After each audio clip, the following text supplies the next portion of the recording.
So my topic is Celtic music.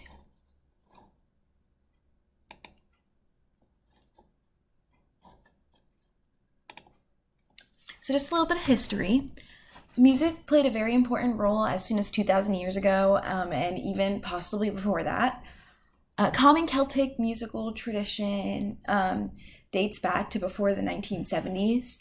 In the 13th century, the importance of harp music and music was shown as an emblem of the country on the armorial of Wittenbergen. Celtic music was majorly popular outside of the Celtic nations in the 1990s. It was popular. Was popular in the 1970s, and then it got popular again in the 1990s. So the 1970s, a huge amount of renewal of the traditional music happened, and that's what made it popular again. And then a second wave of renewal happened in the 1990s, and that's how the other places outside of the Celtic nations, that's when it became popular. Music is a main aspect of the Dagda, which is the main deity in Irish mythology. So he's actually known for having a magic harp, and his harp holds all the melodies that were created. The first representation of this family of instruments from the Celtic instruments is a harp that's engraved on a granite cross. That it's from the 8th or 9th century, and it's near the church of Cardona. The first proof of the importance of music was given by Celtic tribes. It was a statuette of a bard holding an instrument that belongs to the lyre family. Just some distinguishable Celtic music traits. Ground bass is common in Celtic instrumental music. Typically, the Irish sang style is described as with the Buron or with the Cronin. The style with the Cronin, it has a murmured ground bass in it, and it's split into two parts. Similar to like voice parts, and it's split into two parts. The style with Buron has like canon-like repetition in it, and it's 3 or more parts. Celtic music also likes flattening B, like the note B. Instruments that commonly play the melody are the flute, fiddle, pipes, accordion, concertina, whistle, and banjo, and instruments that play the accompanying part are the harp, guitar, piano, and Buron drum. And instruments that play the melody usually also, they all play like the melody at the same time, so it'll all like match up. And usually 2 lead instrumentalists will alternate the lead part by switching in and out with each other through cues in the music and through visual cues. Horselips, that's a Celtic rock band. They introduced a new type of Celtic rock in the 1970s. The instruments that they use include the flute, bodhran, fiddle, mandolin, concertina, keyboard, and guitar. Alan Stivel, he was another major Celtic musician. He emerged in the 1970s. He played a bardic harp that his father actually built for him, and he was one of the artists to kind of start doing renewals of traditional Celtic music. The Association of Irish Musicians, I put this in here because it's pretty important. It was created in 1951, and this second line here, it's actually in Gaelic, and that's what it's actually, that's the Association of Irish Musicians in Gaelic. So that's what it's usually called. Their purpose is to foster the appreciation for traditional Irish music, dance, and songs, so like the Irish arts. And it hosts an annual festival every year, which it's also in Gaelic. The Summer Canon. It was originally thought to be English, but they actually think now that it's Celtic because it has ground bass in it, and it has a harmony made up of alternating chords that are built from thirds. And the 24 measures, this is also important. It was composed in Wales by a Welsh-Irish king during the 12th century and established in Ireland. And 24 The 24 measures of medieval Welsh harp music has alternations made up of two contrasting chords to build thirds. Built of thirds. In both the Summer Canon and the medieval Welsh harp music, the dominant is the subatomic with its inversions, instead of being attached to the fifth note of the major scale like it normally would be. And the 24 measures was created to make learning, memorizing, and composing music easy. Now, some of the types of instruments, so I split them up into chordophones, aerophones, and membranophones. So the membranophones are the Buron banjo. The aerophones are the Yulin Pipes, which is actually a type of bagpipes. Flute, tin whistle, melodeon, concertina, accordion, and then Irish chordophones are the fiddle, harp, and guitar.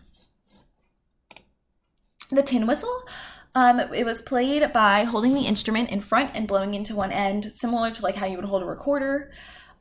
It's actually in a special class of aerophone called the Fipple Flute.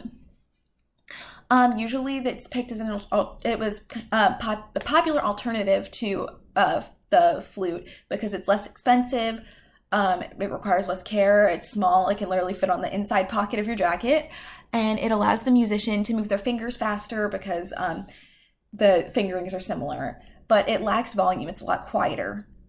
The Fidon, it's a bone whistle from the 13th century that was discovered by archaeologists in 1968, and are believed that the tin whistle was derived from this. And there's two types of tin whistle called the conical and cylindrical, and they cannot be tuned internally. It's adjusted like a regular flute with the embouchure. Now, the wooden flute is made of boxwood, blackwood, or crocus, and has some ivory on it as well. In like the bearings. It has a louder volume than the tin whistle, but its fingerings are more complex, so they're harder to play at faster tempos, which is what a lot of Irish instrumental music has. And it's played by being held horizontally like a regular flute, with the lower lip resting on the lip plate, and then you blow across the embouchure hole. It's commonly used in Irish folk bands and may have arrived in Ireland as soon as the early 1700s.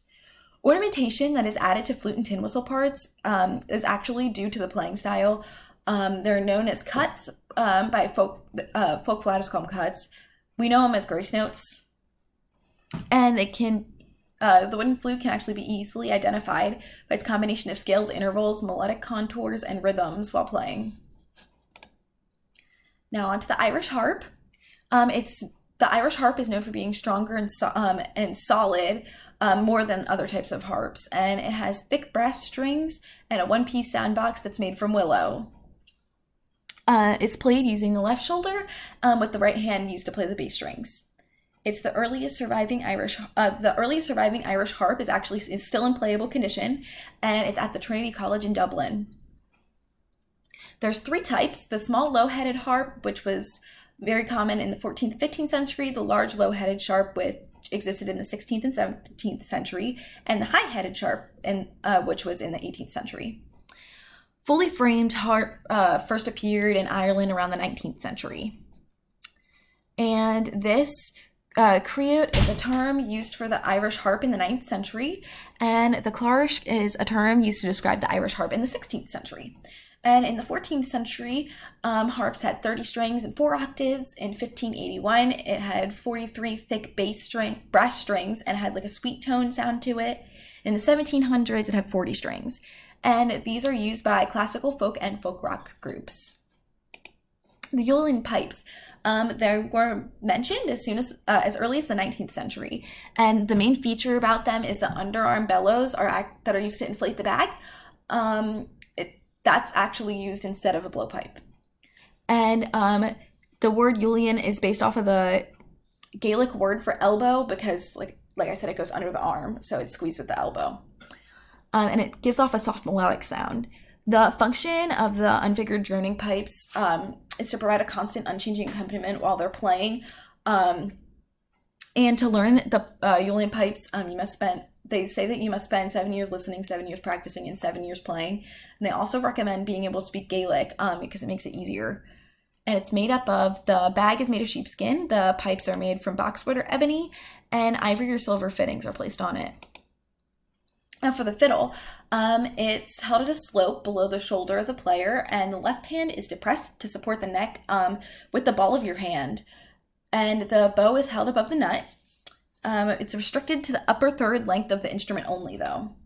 And I have Donegal and Sligo here. That's the different fiddle playing styles. So Sligo has no drones in it, has a variety of rolls, has both single and double grace notes, and legato triplets. Donegal, they do droning on the A string. They have little ornamentation in it, and it's very staccato. A separate bow stroke is used for almost every single note. And lots of small variations in melody and rhythm. Now, the melodon, concertina, and accordion were invented in the 19th century and have metal reeds that are grouped in pairs. Airs let into each pair by pressing the key or button on the instrument's keyboard, and these reeds play when the bellow isn't. These reeds play when the bellow is inflated, and then the other reed plays when the bellow is deflated. The melodon is normally pitched in C and ranges just over 2 octaves. It's about 20 notes. 2 spoon-shaped keys play a bass consisting of the tonic and chord, and it also plays the dominant in its chord. The concertina, it has a hexagonal shape, no bass, and the keyboard is divided into left and right sides, so the melody can be played on both sides of the instrument using both hands. The accordion is a more developed version of the melodion. It's more developed because it has a second row of keys so that the instrument is fully chromatic, so meaning it can be played in any key. And its new keys are actually pitched a semitone higher, and extra bass was added for modifying tone and adding special effects to the music. And the Buron. The Buron, that's how it's actually pronounced, that which deafens, and it's one of the oldest and simplest musical instruments. It's made up of a shallow wooden hoop with 2 crossbars that are at a right angle at the rear, and there's goat skin stretched over it, and it's played with an 8-inch stick or mallet. And there's my sources. Thank you.